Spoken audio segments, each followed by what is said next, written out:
ലോക്സഭാ തെരഞ്ഞെടുപ്പിന് മുമ്പ് വിവാദ ബില്ലുകൾ നിയമമാക്കാൻ ബിജെപി.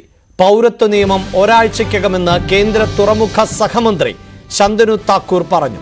ബംഗാളിലെ പൊതു സമ്മേളനത്തിലായിരുന്നു മന്ത്രിയുടെ വാക്കുകൾ.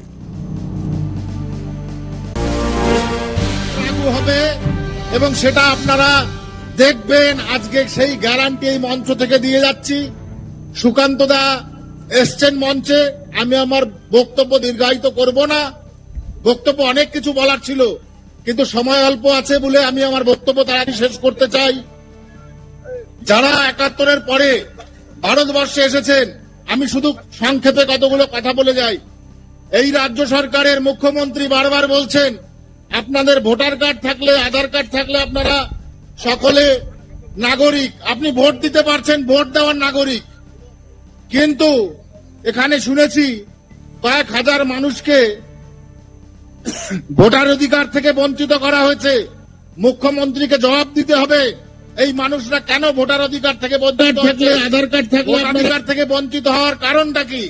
এরা সকলে মতুয়া সম্প্রদায়, এরা সকলে অন্যান্য ভারতীয় জনতা পার্টির সমর্থক, তাই এদের ভোটার কার্ড করে দেওয়া যাবে না। তাই তাহলে আপনি কেন বলে বেড়াচ্ছেন মানুষের কাছে যে যারাই এসছে তারাই নাগরিক?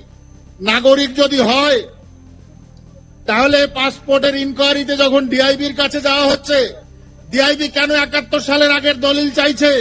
সেই প্রশ্নের জবাব পুলিশ প্রশাসন দেবে।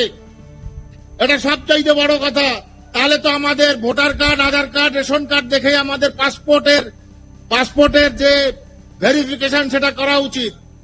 আমি বলে যাচ্ছি, এই সমস্ত জিনিস রাজ্য সরকার তার রাজনীতির জন্য করছে, কিন্তু বাস্তবে আমাদের যারা ৭১ সালের পরে এসেছি তাদের আমাদের সিটিজেনশিপ দরকার। সিটিজেনশিপ দরকার এই কারণে, ভবিষ্যৎ প্রজন্মকে সিকিউর করার জন্য, ভবিষ্যৎ প্রজন্ম যেন কখনো ভারতবর্ষ থেকে রোহিঙ্গাদের মতো বেরিয়ে না যায়, তার জন্যই বর্তমান বিজেপি সরকার কেন্দ্রে সিএ লাগু করেছে। সিএ লাগু করলে আর কোন সরকারের ক্ষমতা নেই আমাদেরকে যখন খুশি ঘাড় ধাক্কা দিয়ে দেশ থেকে